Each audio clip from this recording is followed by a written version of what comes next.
I think usually when we talk about these, we generally agree. I think we're going to have a good old fashioned disagreement about We Ant-Man might. and the Wasp Quantumania We because may.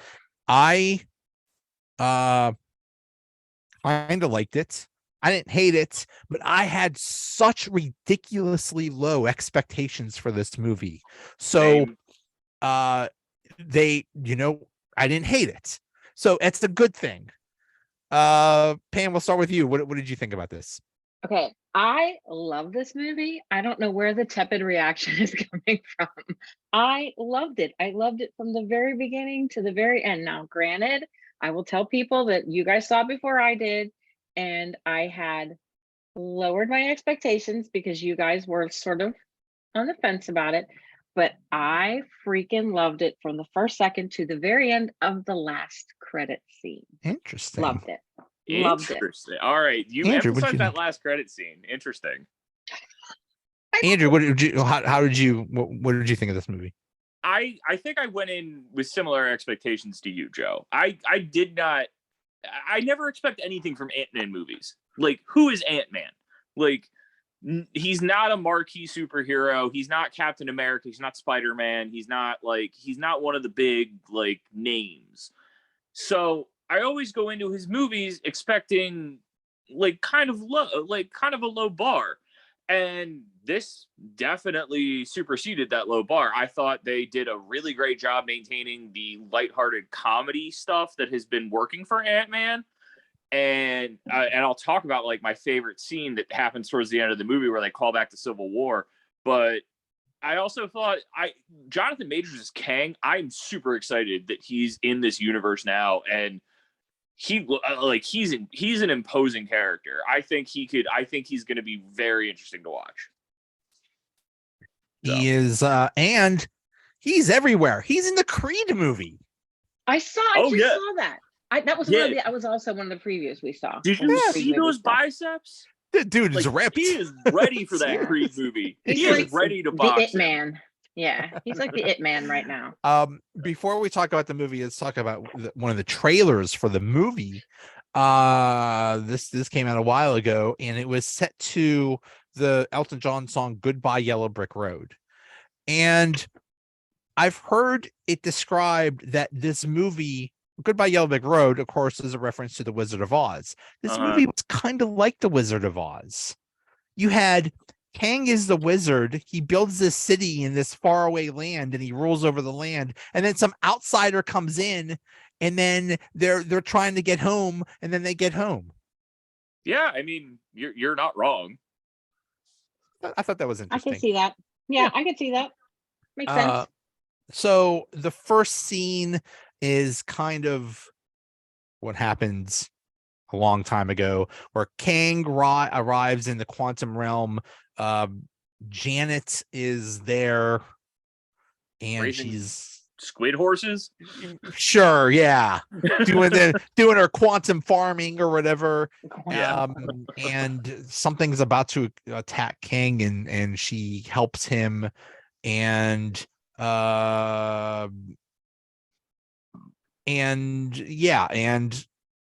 he's like, what is this place? And then we go to the beginning of the movie. Just real quick before we dive into deep into the movie, do you guys know anything about Kang outside of this movie and outside of obviously we all? Well, okay, I was going to say, besides we all know Loki, something about him? there's the whole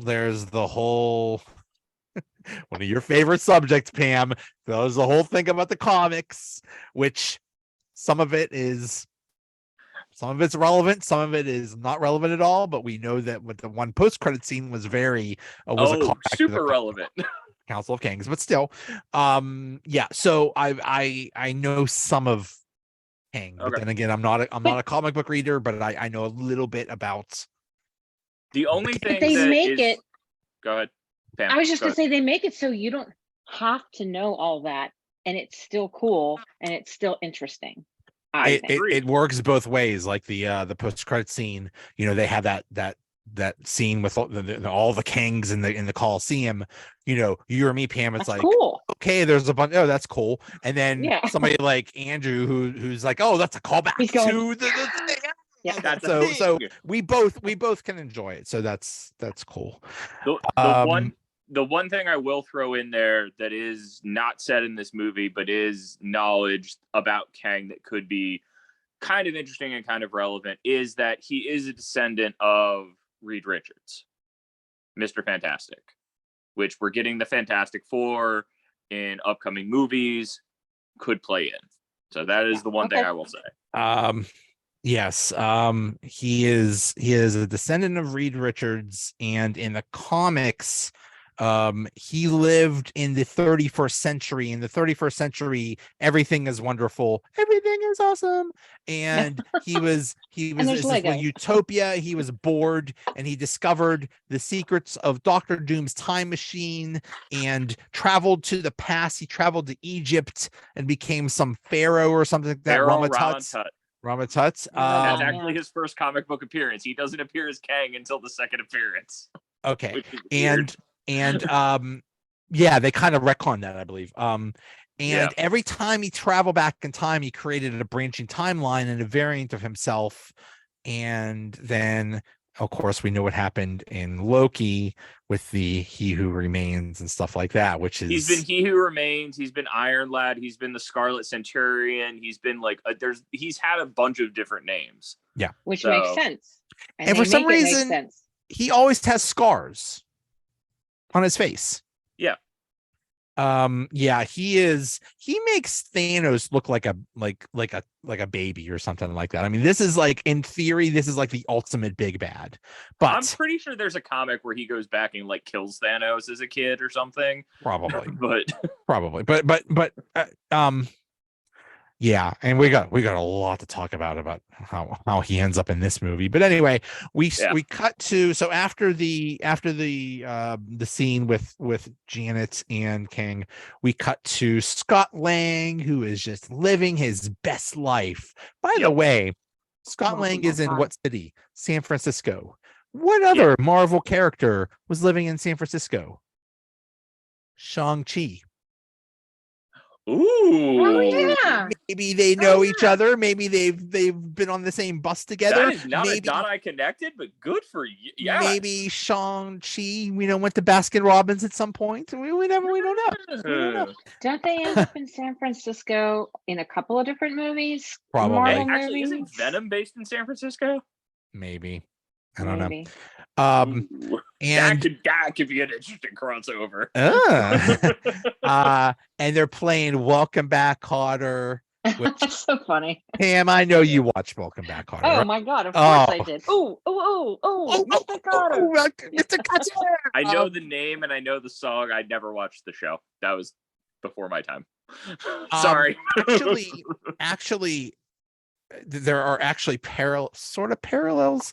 Mr. Kotter was a bad student who became a teacher and was a teacher of a bunch of bad students. And I guess it's sort of kind of a parallel to Scott Lang, who's a bad, that makes sense. Yeah. kind of person. So maybe I don't know. Anyway, I loved Welcome Back, Kotter. I know, I did too. I thought that Vinny was cool. Barbarino, Epstein.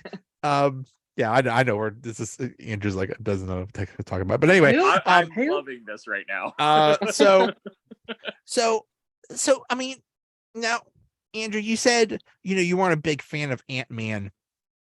Me neither. I remember when the first Ant-Man movie came out. I'm like, what the heck who's this idiot? What's like an ant? If I saw an ant running around, I'm like, ding, that's your superhero. As he went from that to being one of the main fighters in Captain America Civil War, and even then he's like, hey, I'm Ant-Man, and everybody's the other Avengers are like, who are you, dude? What are you? And remember in was it Avengers Endgame or Infinity War when I think in probably in Endgame when Smart Hulk, he wasn't in Infinity War. Okay, Smart Hulk was taking a selfie with the kids wanted to take a picture with Hulk, and Ant-Man's like, yeah, don't you want to take a picture with me too? I'm Ant-Man, and they're like, No. Who? Yeah, who? So I know they that. I went think from on that that. Guardians of the Galaxy like scene where he's like, I'm Star Lord. He's like, who?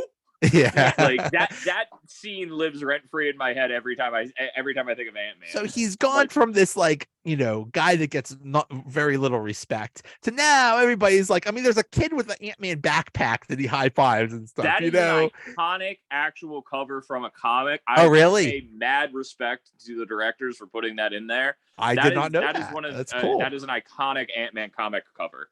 That's cool. He goes in the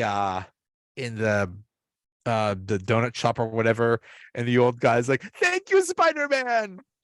Which, by the way, like that's the level I expect Ant-Man to be recognized at. Is like he just gets confused with the other dude in the red suit with bug powers. here's a bit of a, I don't want to call it a plot hole, but why would that guy know who Spider-Man was? Remember? Ooh, Good point. Good point. We just rewatched No Way Home. All right. Spider-Man kind of got wiped from our memories. Well, maybe that's why though. Spider-Man. Maybe that's why he's getting him confused with. No, no, it's Peter Parker. It's Peter Parker as Spider-Man. Who's Peter Parker? Yeah. Exactly. Well, yeah, it's everybody forgets who Peter Parker is, not who Spider-Man is. Okay. So people know who Spider-Man was. Dang, you almost had me there, Joe. J. Jonah Jameson was like, in this universe, J. Jonah Jameson is like, Spider-Man's he's a criminal or whatever. He's a menace. Yeah. That's terrible. But Scott has a book. He has a podcast. Yeah. He's named Employee of the Century at Baskin Robbins, which is a callback to that part cracked me up that they bothered to bring that actor back that played his boss. Yeah, that's cool. But isn't this the whole point of Ant-Man though? Like this whole thing is the point. He's like, I mean, you could look at it literally, you can look at it figuratively. He's this ant and this little ant who could, and here he is in his own movie, and he really is important. And of course, Hank Pym talks about it later, and I just think it's such a great parallel to the reality of the situation, for like real reality, and within the Avengers universe, the MCU. I love it. I love that parallel. Yeah. Who cares? But we all do now. So very cool. Yeah. And he just kept saying the same thing. He's like, he's kind of semi-retired as Ant-Man. He's like, I just want to protect my daughter. I just want to, be there for my daughter. Like, okay, well, your daughter's ended up in jail, so you're not doing a great job there, Scott. Well, this was the thing that I was tricked by the trailers on. I thought that the whole premise of this movie was going to be Kang promises Scott that he can have the time he missed during the blip with Cassie back. That was what I thought he was going to promise her. That doesn't end up being the story, obviously. We all seen the movie. So I was a little bit tricked by the trailers. And this is why you don't watch any of that stuff. The trailers made it look, and then when I referenced that Goodbye Yellow Brick Road, a lot of people said, oh, that means Ant-Man is dying. And in fact, that there was that one shot of the Ant-Man helmets being broken. It's like, oh, this is the end of Ant-Man. They're not gonna kill off any characters until Guardians. James Gunn's gonna get the exclusive right to that, essentially. Oh, nice. So Hope is now rebranded the company, and they're trying to help solve the post-blip housing crisis. Cassie is in jail for protesting and shrinking a cop car because this is they were raiding a homeless encampment. They were a homeless encampment. I mean, personally, I have some ties to that community. I do feel that one, so I'm kind of like, yeah, go Cassie. But yeah, they have pizza, and this is the best use of Pym particles. Oh my god! When you take a small pizza and turn it into a large pizzas are like, they're large pizzas, by the way, like large pizza with one topping right now, you're running like $22. Good for them for saving that $10. Good for you. Good use of Pym particles. All right, Hank. Let's calm it down there. He saved $10 whole. My goodness. That was awesome. Oh Okay. my god. I can't believe that's the part you're just like, I resonate with this. Hey, I was just talking about how I saved money because I got a Penguins hat that was on sale, and I was so excited about that. True. I'm I'm a cheapo, so that's what I would do if I had pin particles. I would make small pizzas into large pizzas, or I would turn oh my god, I would turn small pizzas into gigantic pizzas, and then I would have pizza all the time. Oh my There you god. go. Do it. Let's find us some pin particles right now. Right now. So and this is where Joe found the motivation to invent pin particles. That's right. That's right. Historically. Exactly. I would call them Joe particles. There you go. Pittsburgh particles. Pittsburgh particles, yeah. So Cassie says, "Hey, I've been working on this thing as a beacon to the quantum realm," and Janet's like, "You did what?" Yeah. I'm She's good. Go ahead, Pam. No, I'm going to be the dissenter with everybody who actually liked this movie. I think Janet got on my last nerve. Oh, She really? rocks it and she looks great. But seriously, Janet, like, you're going to tell your pseudo granddaughter not to mess with this, but you never gave anyone a reason why. Thank you. Come on. Thank you. Now, the reason I heard was, well, PTSD. She had a bad experience there. I mean, and she was didn't want to trapped talk there about for it. 30 years. But so, still, like, you maybe explain to someone. All she said was, "Hey, don't do it. Don't do it." Yeah. You know what? I tell my kid not to do stuff all the time, and she does that. Maybe if you explain the gravity of the situation, like, oh, by the way, all of the universe might be destroyed. Yeah. Maybe then she would listen. hand raised for a second. Two things. One, PTSD is like I'm not delegitimizing her thing. Oh, she was also blipped. No one is. So she was gone for those 5 years. Cassie was there aging and found their research and studied it on her own, and then they came back. So we don't know how long after Tony Stark's snap brought everybody back this is. Okay. So and in her defense, Cassie turns the thing on, and Janet's like, "Stop it!" And they're like, "Okay, fine, we'll turn it off. We'll listen." And unfortunately, it was too late because then they found the signal. MODOK already found it. By the way, yeah, Michelle Pfeiffer looked great. You know who she's the same age as? Madonna. And Madonna looks frightening. Madonna looks frightening, and yeah, I haven't seen a recent picture of Madonna. She looks like oh, it's bad. It's bad. It's just really bad plastic surgery. Yeah. Ooh. Michelle Pfeiffer looks amazing in this. Wait, Michael Douglas, I thought he looked great. Isn't he like almost 80? Oh yeah, and he's very bouncing old. back from cancer. And if you notice, they don't have him move a lot. Oh, but he only walks in like 2 scenes.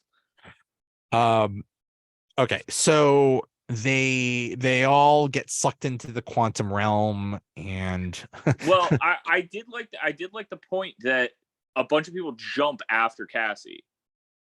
Like, Scott literally lets go and dives after Cassie.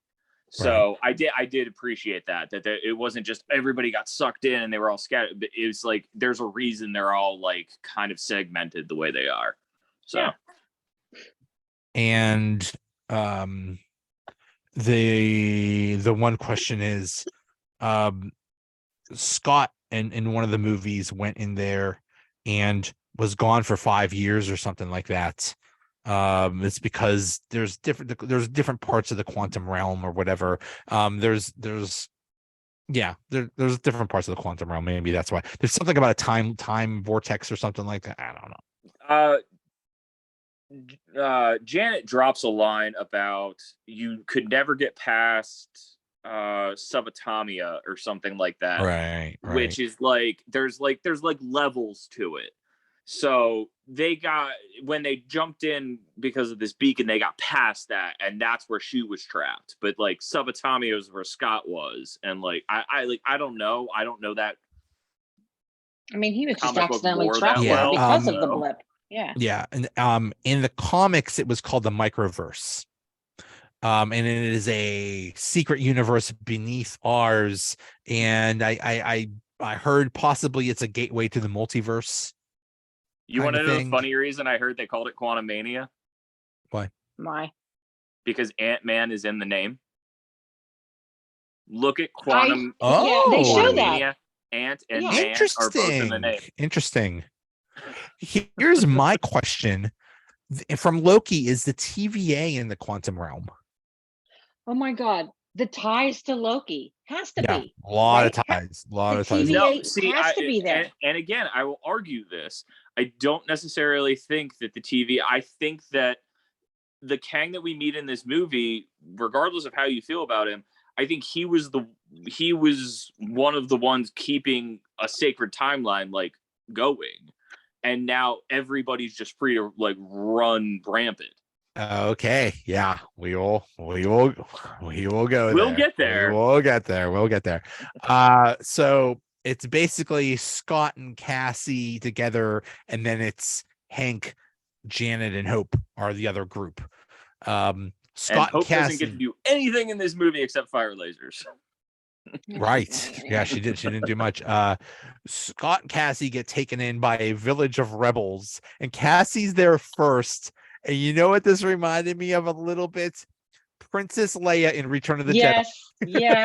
Yes, absolutely, 100%. Yes, This is Princess Leia and the Ewoks, right there. Yes. Right there. I kept saying to my husband, "This is like Star Wars." This movie had huge Star Wars vibes. very much in a very Star cool Wars way. vibes. There's Yes. there's a scene at the end of the movie where Kang's like marching out his troops that's straight out of Attack of the Clones. Clone Wars. Seriously, 100%. Yeah. With the armies and all. Yeah. Oh yeah. You're just Totally. waiting to hear, the Imperial March. Dun, dun, dun. Exactly. So there's just all kinds of weird creatures. I've The heard. houses are creatures. I love that. Houses are alive. Yeah. I love that. And then someone's like, Ships, wait, everything. your Yeah. buildings aren't alive? That's so Yeah, sad. It's so sad. They drink the ooze and they're like, drink the ooze, drink the ooze. I love that. That was so cool. Now the character's name was Quaz, is basically the black guy. It was played by the psychic guy. The psychic guy. Yeah, the psychic guy. Who can read minds? Yeah. Who can read minds? Yeah. Love William him from Jackson. Good Place. Thank you. Cheaty from Good Place. Cheaty, yes. Pam, have you seen Good Place? I have not. Highly recommend it. Oh my God, it's such a great show. It is a very good like a reimagining of Heaven and Hell, and it's like so good. show. It's got Ted Dance in it. It's really it's a really good philosophical discussion about heaven and hell and all that, and all the afterlife and stuff like that. Very cool. Very it's cool. On Netflix, so yeah, it's Cheaty from The Good Place is that guy, of course. Yes. So now we go to Janet and Hank and Janet, and they go to a bar, and who shows up? Bill Murray. And we get Bill Murray's obligatory scene. Okay. Who did Bill Murray remind you of? Jeff Goldblum in Thor Ragnarok. A little bit jump. I could see that, but okay. So he was like a freedom fighter, but then he gave up, and now he's an administrator of a place, kind of like Lando Calrissian and okay. Lord. I get the Lando tag. And then he betrays the good guys, just like Lando. Yeah, except he doesn't get his Lando moment of like coming around and like coming back. Yeah, he gets his dying moments. He gets killed. And is this where we see MODOK? No, we don't Not see yet. MODOK until they attack the village with Scott and Cassie. Is this where finally Janet explains what she did in the quantum realm with Kang? Some of it. She doesn't give it all yet. Yeah. This is where Hank learns to stick his arms in the weird tubes and like fly the ship. To fly the spaceship. That was nasty. And Hope gets to go pew pew pew and like shoot wrist lasers for reasons. I honestly, like, my biggest thing was, like, my biggest detriment to this movie is that Hope does not get to do enough. Yeah, She didn't just do much. she flies around and shoots lasers, and like it's mostly CGI. She doesn't get a lot of character development. That's like my biggest like knock on this movie. But yeah. So basically Janet explains what happened with Kang. So he's exiled on this in this realm, and she helps him. She tries to fix the machine, and they're close to fixing the machine, but then when it's somehow psychically connected, and when she touches it, she sees who he is, and he is a destroyer and conqueror of worlds. And my only like caveat with that, knowing like what I know about like multiple Kangs and all that stuff, is did she see exactly what he did, or did she see variants of him also doing that? So what did she necessarily see? That's why I think Kang is a more sympathetic villain in this than I think Marvel has had in a long Interesting. time. We'll see how the MCU handles Kang as opposed to that. That's what I'm interested in seeing in this movie. Like when we get to the climax, like I'm definitely rooting against him, but there are parts of what he's saying that make sense, and I'm like, maybe he's not as bad as like they've made him out to be. You know what I mean? There's stuff in his time machine, time chair, whatever. It looked like there was a lot of circles. Circles everywhere. There was one point where Janet goes to open a door and it's all circles. It's like that can't be a coincidence. You know where we saw a whole bunch of circles also? The Eternals. Yep. The Shang-Chi was all those things were all circles. Also circles with Ms. Marvel and her thingy. A lot of circles. If you notice on some of the circles, and we'll have to all go back and watch this, there are engravings on them that are very similar to the engravings that are on the 10 rings. Yes. Yes. Also, Kamala Khan has also taken over the role of Kang at one point in the comics. Okay. That's like an alternate version of her. Interesting. Sure. But sure. Why not? I think like all this is linked, is what I'm saying. I think at one point I was Kang. I feel like I would have been a really good Kang. You would have been terrible at maintaining the timeline. Steelers would have won every Super Bowl. I'll take that as a compliment. Yeah, that's true. I would make everybody eat pierogies. That would be my universe. I would live in that universe night and day. Me too. So when she sees how evil he is, she breaks the power core, or what does she do? She puts the like giant little spinny things on it particles. And like blows it up to a massive size.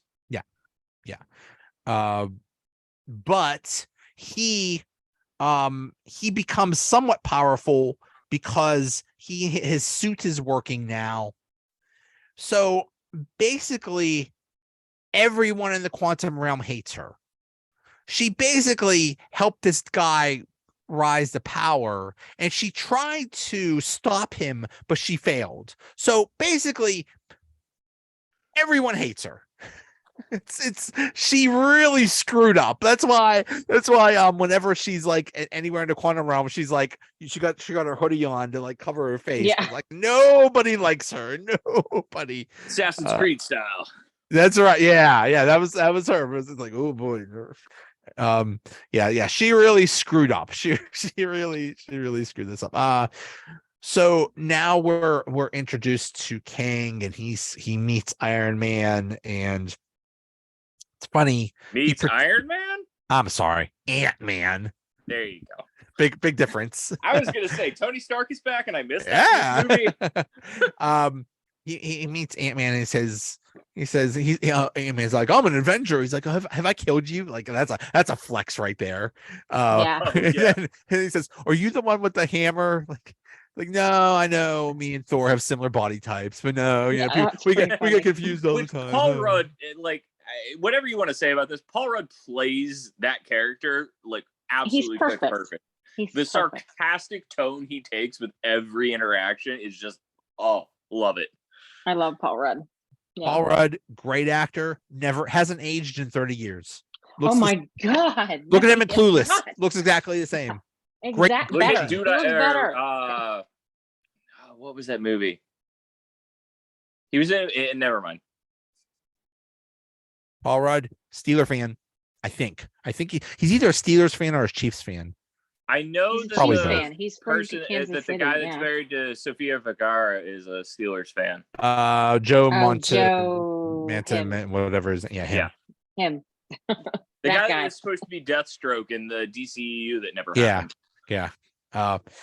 So we see Kang and he's talking to him and he basically says, if you don't do what I want, let's make a deal. If you don't do, you get this thing for me, and I won't. If you don't do it, I'll kill you and make you watch it. I'll kill her and make you watch it over and over again. So basically, Scott's a good person for this because he basically has to pull off a heist.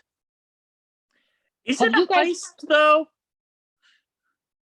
Sort of. It's a job. A little It's a job. aside. Oh, go ahead. No, go ahead. A little aside. Have you guys seen the show Lucifer? Yes. No. Love that show. I love Lucifer too. It's amazing.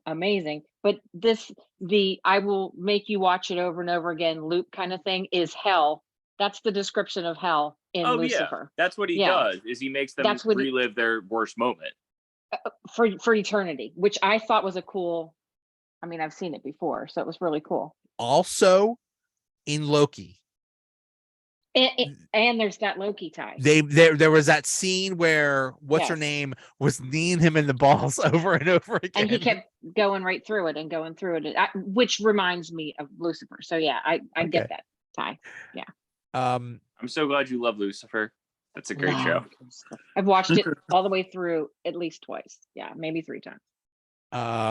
He also, if you don't know, he also pops up in Legends of Tomorrow, the DC crossover. Oh, okay. Worth watching. Constantine comes to him and needs a favor and stuff. It was cool. Okay. Yeah, and at some point we see MODOK, who is at some point we see somehow Palpatine has returned. No, isn't that the bee that was chasing me? Yes. Cassie. Cassie's great in this. Cassie is great. Yeah, MODOK flies in and raids as they're raiding the rebel base. The native people, yeah. By the way, I did like the design of. I'm gonna call them stormtroopers because I don't have a better name for them. But I liked the design of those stormtroopers. I thought they looked pretty. Yeah, I thought they looked pretty cool. Sleek and kind of cool. Scary. I would buy an action figure of that if I was into buying action figures. Yeah, that was a cool look. That was cool. Yeah, MODOK is mechanized. Mechanized organism designed only for killing or something like that. It's hysterical. MODOK is hysterical. Go all right. Andrew. So MODOK was originally mechanized organism designed only for computing with a C. And then he decided he was better than his creators and decided to change that to a K and kill them all. He was created by an organization called AIM, which is basically, think Hydra, but less religious cult and more we're going to sell technological weapons. They were in Iron Man 2. What? AIM was in Iron Man 2. Were they? Yeah, it's that in the comics they're a much bigger deal, but they were just a tiny little thing in Iron Man 2. Oh, that's right. That was where the Extremis came from. Yeah. Oh, that's right. So yeah, so they totally redid MODOK for the MCU. Now it's is Scott from Ant-Man 1, who tried to kill Cassie, and Cassie references that. She's like, No, it's Darren yeah, Cross. when I was a kid, a bee tried to kill me, and so my life That was hysterical. is far from normal. So yeah, he got sucked into the quantum realm when he got defeated in Darren Ant-Man Cross 1. did, not Scott. Darren, right? Okay, yeah. Yeah, you're right. and it's never Darren Cross in the comics. His name is like what, George Tarleton Yeah, in the comics. Yeah. And So yeah, and his powers are drastically different. Like in the comics, he can just like shoot laser beams out of his head because he has like massive psychic powers because of his like enlarged head.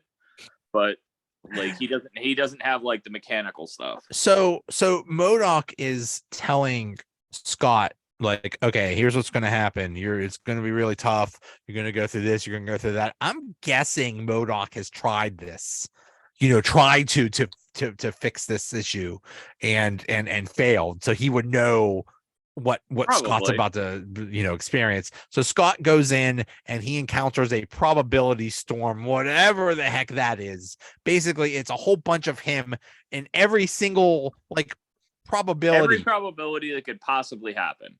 Every choice he could make is extrapolated out.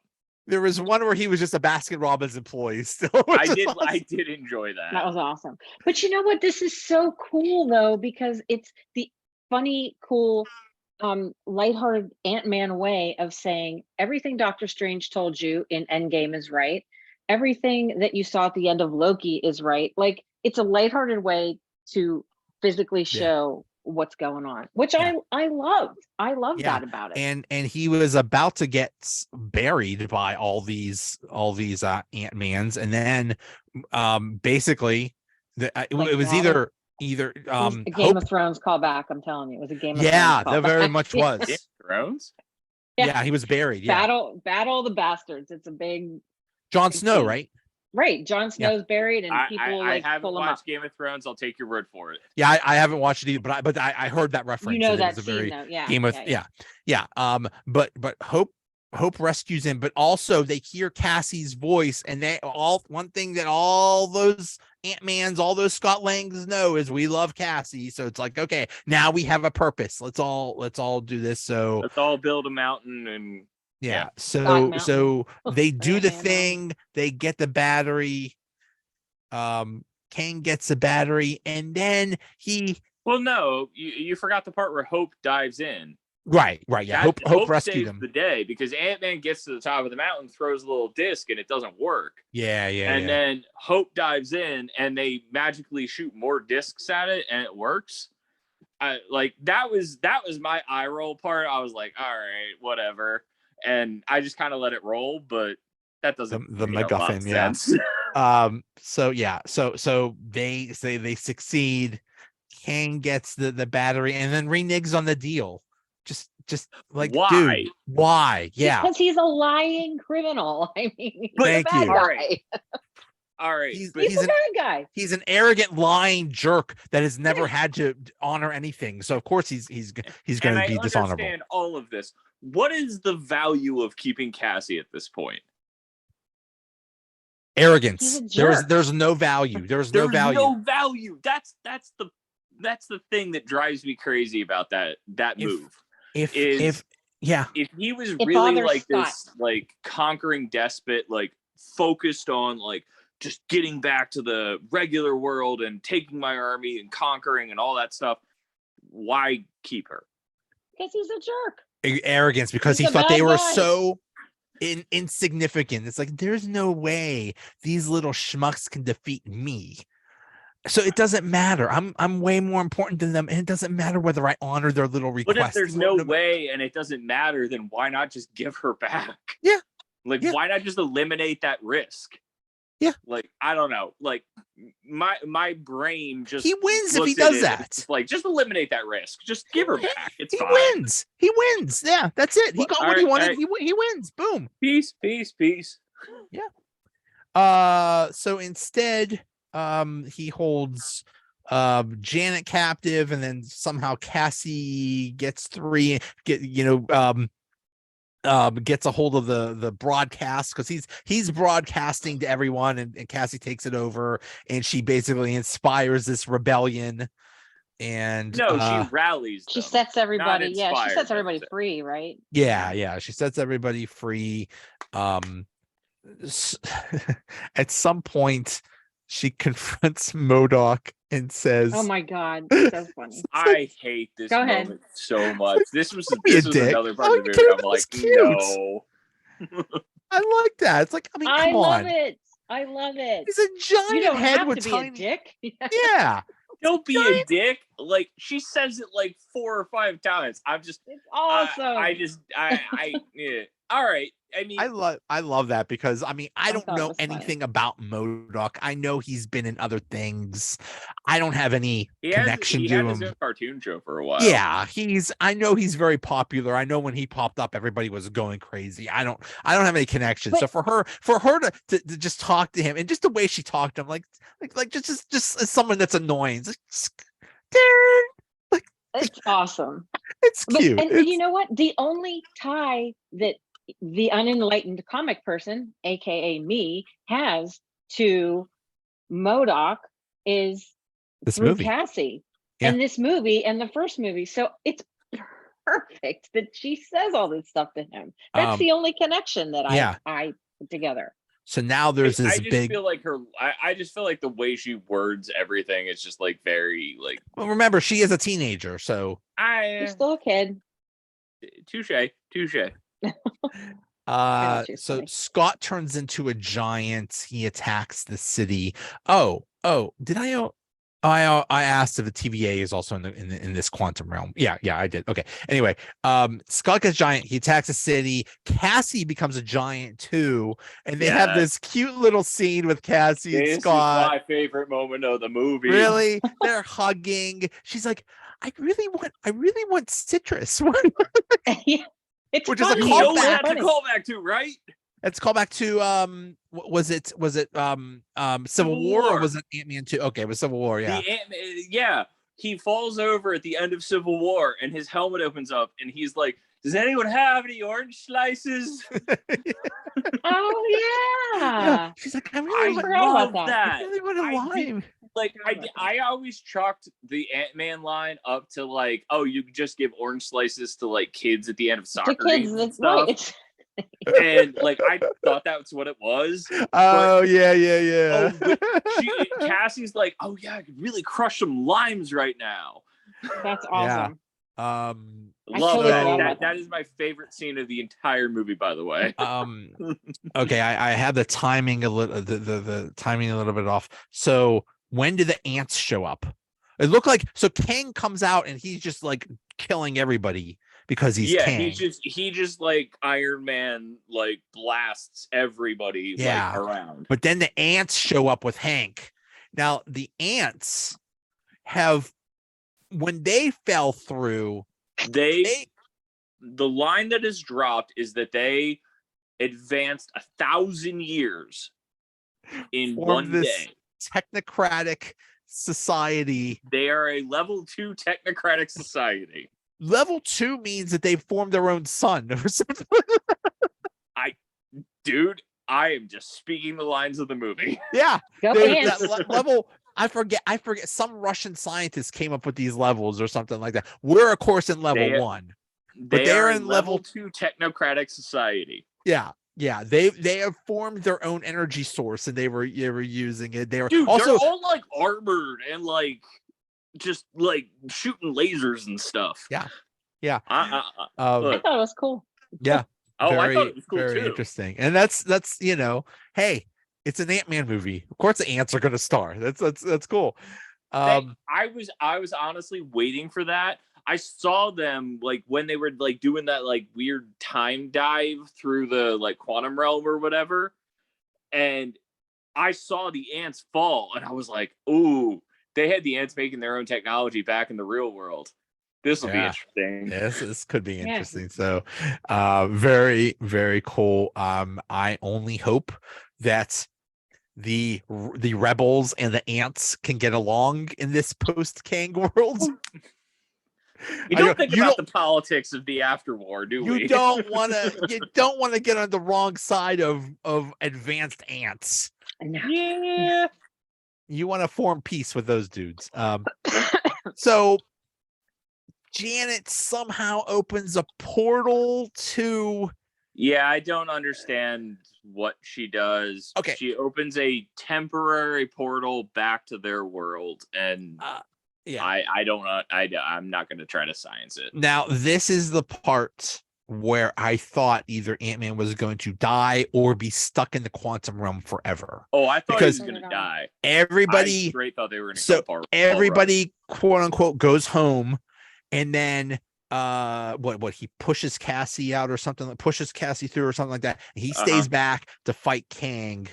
Well, and he says the line, "I don't have to win. We just both have to lose." We both have to lose. That was a great line. I straight thought Paul Rudd was gonna like blow himself up or something. Right. Yeah, I thought this was the end of him. I thought that meant he was gonna die. But Kang kicks the crap out of him. But then, I mean, Jonathan Majors would beat Paul Rudd in a fight. No, I mean, no offense. Jonathan Majors he's jacked. It's badass. Yeah. Yeah, but then Hope comes back and helps out. Yeah, pew pew. And it's like, okay, now Scott and Hope are going to be stuck in the quantum realm forever, and maybe Cassie will spend her time trying to get her dad back. But no, everybody lives happily ever after, sort of. Yeah, and they kick him into something, and it like sucks him in, and like I don't even fully understand what that is. Yeah. And then they like magically calculate, like, oh yeah, now we can get out. Cool. Right. Yeah, that's a big MacGuffin, just a big plot device. Let's all. I liked the happy ending. Don't get me wrong. Like, I'm a sucker for a happy ending, but I just didn't like the convenience of it bugged my brain. From what I understand, this was not the original ending. I don't know what the original ending was, but there were reshoots. So whatever the original ending was, I'll bet it was exactly what I said, that Ant-Man got trapped back there, and then Cassie had to spend her time becoming new what is she? Stinger or something like that. She's in the comics, I think her name is Stinger or something like that. Oh. Yeah. So anyway, she becomes new Ant-Man, Ant Girl, and the new Hank Pym, and works on a way to get her dad back. I thought that's the way they were going to go, but they did not go that way.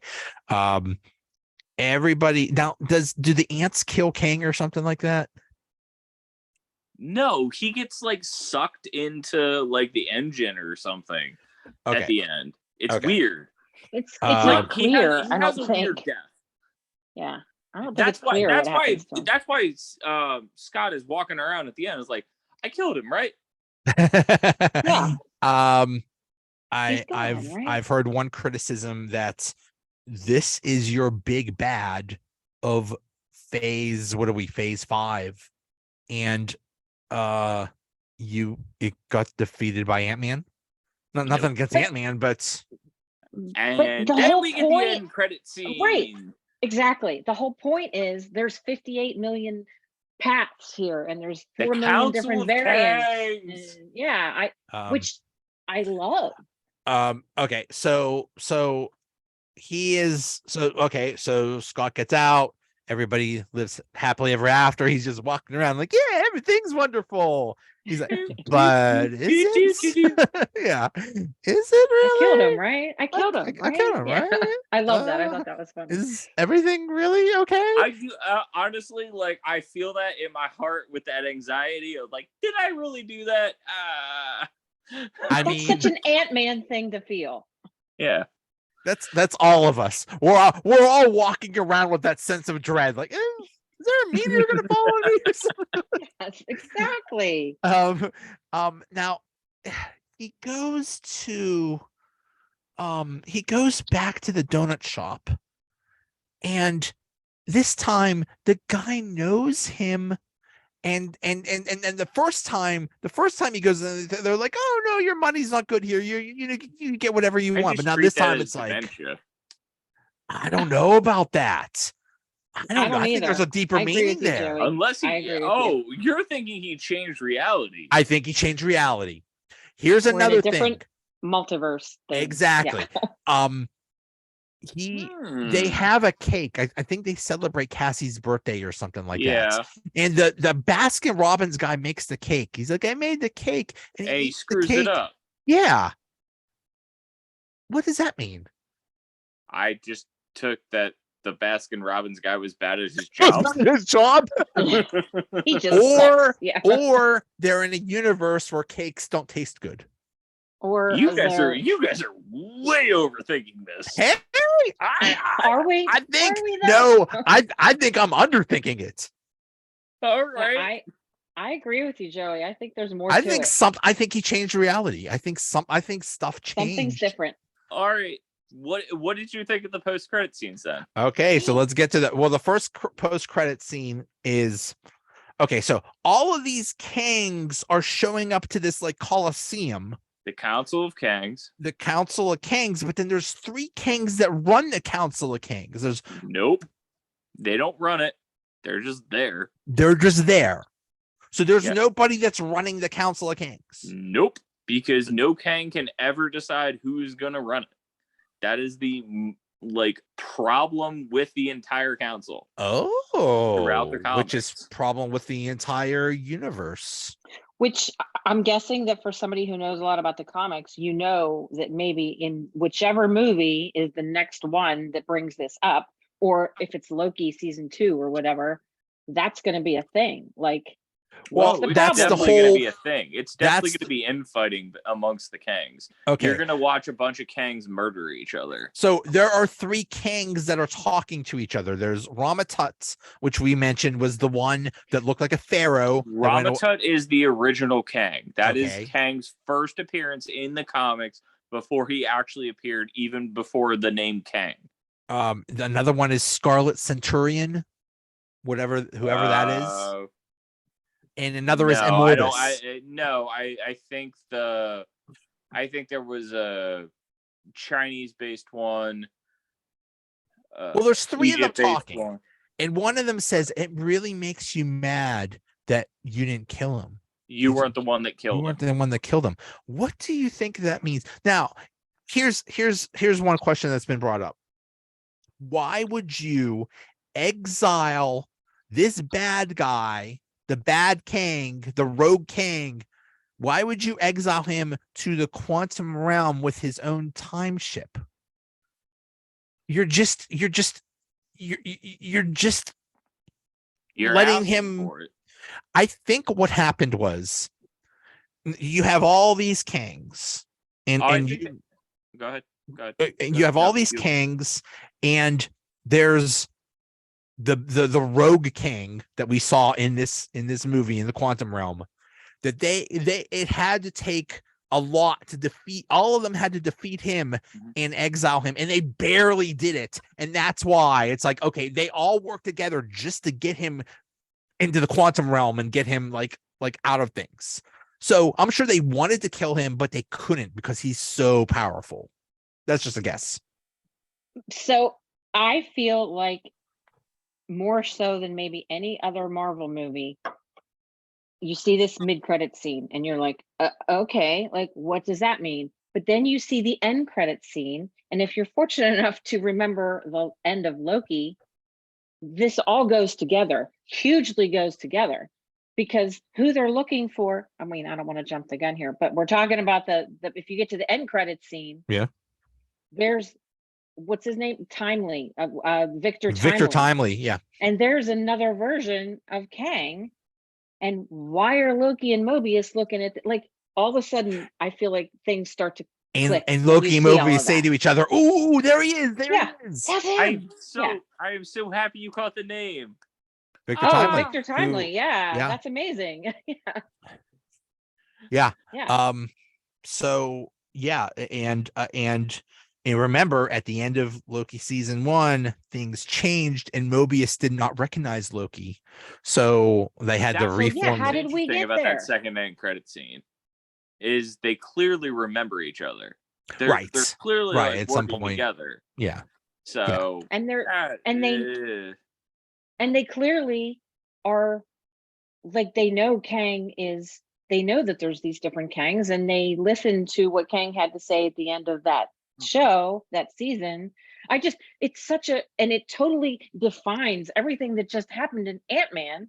Like it's, I don't know. Those two scenes make the movie for me. It definitely. Curious question. What was Kang showing on stage? A time machine. That's what I thought it was. Okay. Why would he do that? I've heard people like say this was his invention, right? Set and like other things, but yeah, okay. I've heard. I agree. It was a time machine. That Victor Timely was somehow was the inspiration for Tony Stark's dad. Interesting. I mean, if you think about it, they're about the same time period. No. What's his name? What's Tony Stark's dad's That name? time period looked like the 1800s. Really? I thought it was like the 1930s. That looked like the 1800s. Okay. Yeah. But, okay. I wasn't. Yeah. So basically, you have all these Kangs, and remember, and this is something you gave us a link to, Andrew, of explaining how it was explained in Loki, and what He Who Remains said was, yes, you had Nathaniel Richards, who is a descendant of Reed Richards, and he went back in time. Yeah, he went back in time, and then it created all of these other other branched other universes. And at first they all got along and they all shared technology and everything was wonderful. And then some of them decided to fight, and it caused all kinds of problems. To conquer. Yeah. Some of them decided to conquer. Now I think so I'm guessing is all those thousands of Kangs, are those the ones that decided to get along, or do we not know? Oh no, they fight like religiously. They fight. They fight over the smallest of ingresses. Yeah. Like they fight all the time. Okay, so but then Kang came along. This Kang that was exiled, he said, he saw what would happen, that basically all the fighting is going to blow everything up. He's like, I know the end, so I have to stop it. So I have to kill all of you to make one sacred timeline. Now, here's my question. That Kang that we saw, and we know from Loki, there was a Kang that used the smoke monster, whatever that was, to wipe out all the other things. Yeah.